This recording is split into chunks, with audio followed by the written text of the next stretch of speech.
The Hangman, written by Maurice Ogden, originally published in 1954.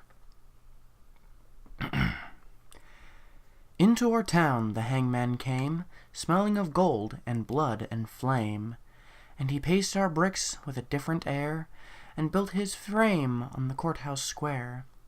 The scaffold stood by the courthouse side, only as wide as the door was wide, a frame as tall or little more than the capping sill of the courthouse door. And we wondered, whenever we had the time, who the criminal, what the crime. That hangman judged with the yellow twist of knotted hemp in his busy fist. And innocent though we were with dread, we passed those eyes of buckshot lead, till one cried, "Hangman, who is he, for whom you raise the gallows tree?" Then a twinkle grew in the buckshot eye, and he gave us a riddle instead of reply. "He who serves me best," said he, "shall earn the rope on the gallows tree." And he stepped down and laid his hand on a man who came from another land, and we breathed again for another's grief, and the hangman's hand was our relief. And the gallows frame on the courthouse lawn by tomorrow's sun would be struck and gone, so we gave him way and no one spoke, out of respect for his hangman's cloak. The next day's sun looked mildly down on roof and street in our quiet town, and stark and black in the morning air the gallows tree on the courthouse square. And the hangman stood at his usual stand, with the yellow hemp in his busy hand, with his buckshot eye, and his jaw like a pike, and his air so knowing and businesslike. And we cried, "Hangman, have you not done yesterday with the alien one?" Then we fell silent and stood amazed. Oh, not for him was the gallows raised. He laughed a laugh as he looked at us. "Did you think I'd gone to all this fuss? To hang one man, that's a thing I do, to stretch the rope when the rope is new." Then one cried, "Murderer!" one cried, "Shame!" And into our town, and into our midst, the hangman came. "To that man's place do you hold," said he, "with him that was meant for the gallows tree." And he laid his hand on that one's arm, and we shrank back in quick alarm, and we gave him way, and no one spoke, out of fear of his hangman's cloak. That night we saw, with dread surprise, the hangman's scaffold had grown in size. Fed by the blood beneath the chute, the gallows tree had taken root. Now as wide, or a little more, than the steps that led to the courthouse door, as tall as the writing, or nearly as tall, halfway up on the courthouse wall.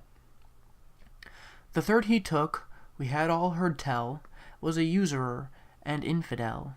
"And what," said the hangman, "have you to do with the gallows bound, and he a Jew?"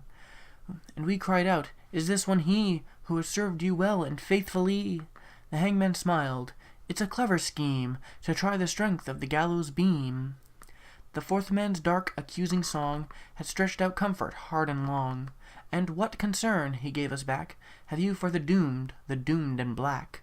The fifth, the sixth, and we cried again, "Hangman, hangman, is this the man?" "It's a trick," he said, "that we hangmen know, for easing the trap when the trap springs slow." And so we ceased and asked no more, as the hangman tallied his bloody score. And sun by sun and night by night the gallows grew to monstrous height. The wings of the scaffold opened wide, till they covered the square from side to side. And the monster crossbeam, looking down, casts its shadow across the town. Then through the town the hangman came, and called in the empty streets my name. And I looked at the gallows soaring tall, and thought, there was no one left at all for hanging, and so he calls to me to help pull down the gallows tree. And I went out with right good hope to the hangman's tree and the hangman's rope.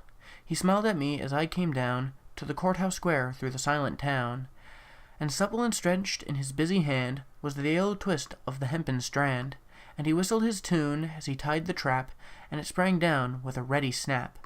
And then with a smile of awful command he laid his hand upon my hand. "You tricked me, hangman," I shouted then, "that your scaffold was built for other men." "And I no henchman of yours," I cried. "You lied to me, hangman, foully lied." Then a twinkle grew in his buckshot eye. "Lied to you? Tricked you?" he said. "Not I. For I answered straight, and I told you true. The scaffold was raised for none but you. For who has served me more faithfully than you with your own coward's hope?" said he. And where are the others that might have stood side by your side in the common good? Dead, I whispered, and amiably, murdered, the hangman corrected me. First the alien, then the Jew. I did no more than you let me do. Beneath the beam that blocked the sky, none had stood so alone as I. And the hangman strapped me, and no voice there cried stay for me in the empty square.